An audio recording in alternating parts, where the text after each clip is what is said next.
esto también profundizar con el concepto de sensei, porque a lo mejor, bueno, ahorita nos escuchan varios instructores, varios maestros de danza, instructores de pilates, entrenadores, pero esa parte de ser sensei, ¿cuál sería? Y no digo la diferencia entre ser entrenador, ¿no? Porque también eres entrenador, sino cuál es el plus que te hace sensei, ¿no? O sea, y que se podría aplicar a lo mejor un maestro de danza que nos esté escuchando, pues con la misma, adoptar esa responsabilidad de ser sensei, ¿no? ¿Qué es un sensei?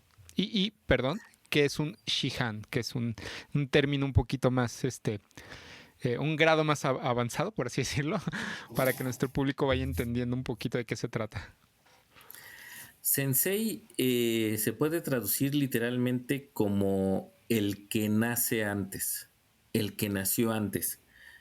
Sí, es el maestro y es un error decirle tal vez profesor. Profesor es el que profesa, Ok, el que te dice cómo hagas las cosas, así como los instructores, el que te dice qué es lo que tienes que hacer, te instruye, pero el sensei, con esa formación que ya tiene porque nació antes que tú y los conocimientos que adquirió antes que tú, el que nace antes, tiene cierta maestría, cierto dominio y por lo tanto lo tiene que vivir. No solamente tiene que decirte a ti lo que tienes que hacer, sino él también lo tiene que llevar a la práctica.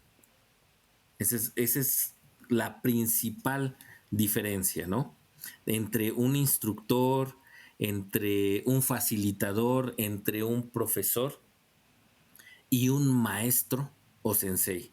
Ese maestro es el que te demuestra cómo deben hacerse las cosas, cómo ok, debes dirigirte en sociedad, cómo debes hablar, cómo debes respetar, cómo debes ejecutar las técnicas.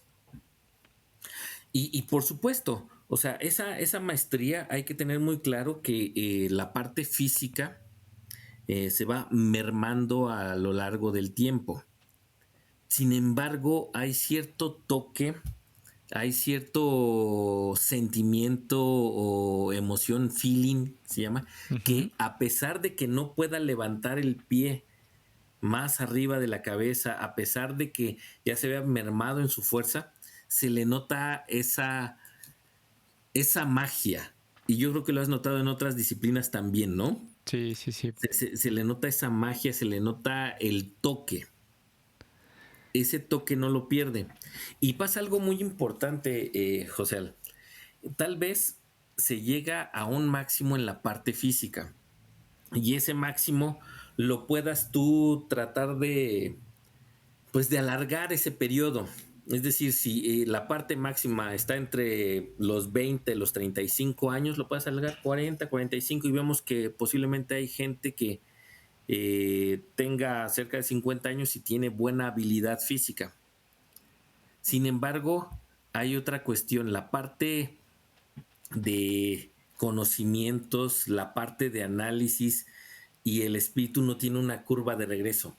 Esa curva siempre va creciente Es, de visión. es una parte donde podemos seguir creciendo, haciendo esa maestría, a diferencia de la parte atlética, ¿no? Sí, aparte, sí, además, bueno, a diferencia de esa parte biológica. Ok, ok, sí, mejor, Ujú. mejor dicho. Sí, a Me, diferencia de esa parte biológica. me llama mucho la atención esto que comentas, porque se me lo relacioné ahorita con los bailarines, un bailarín viejo, por así decirlo, un bailarín maestro o experimentado. Ujú.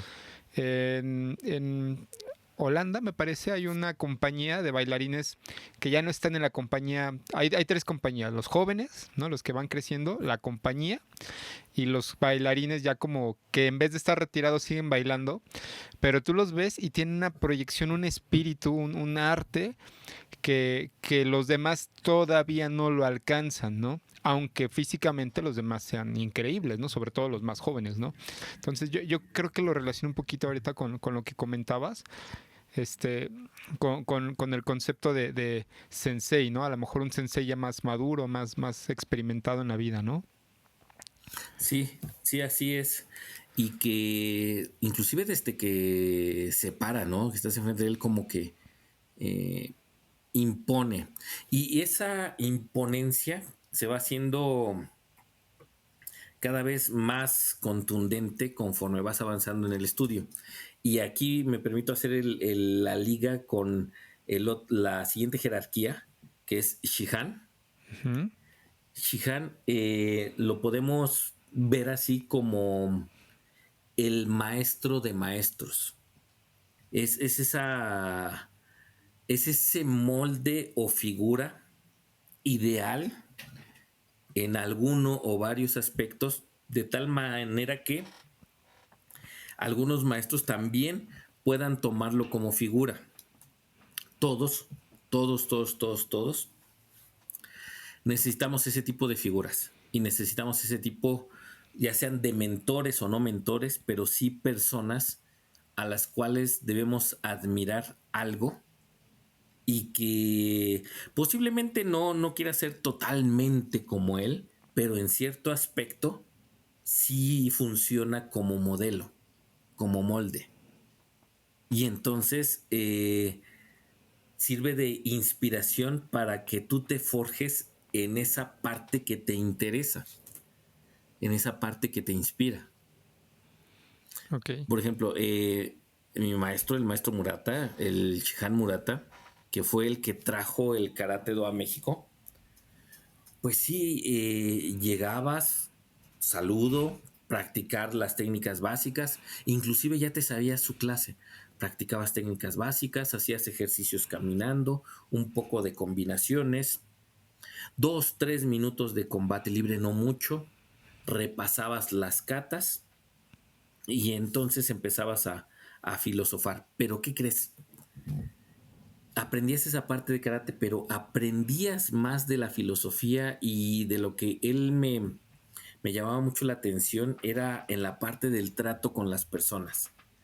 Él trabajaba mucho la diplomacia, inclusive trabajó con el gobierno mexicano en la época del presidente Ernesto Zedillo y él era el encargado de las relaciones diplomáticas México-Japón. Y entonces ese trabajo de diplomacia es el que a mí me inspiró para poder llegar de mejor manera con la gente. Entonces, él, buena técnica, mucho conocimiento profundo del karate do, pero esa parte filosófica que la llevaba a la práctica, que no solamente lo decía, sino que él se veía cómo ponía en práctica la diplomacia, sabía muy bien resolver conflictos, surgía a veces entre el grupo, siempre pasa aquellos que no se logran llevar bien, y cuando lo citaba en su casa para alguna comida, alguna convivencia, después de un poco de esas risas, ese relajo, ya un poco más serio, lo sentaba o se sentaba en medio de ellos dos y tocaba ciertos puntos y después se movía y los dejaba platicando. Ok. Imagínate el grado de profundidad sin que te dieras cuenta, te ayudaba a resolver esas fricciones que tenías con tus compañeros. Parece hasta mágico.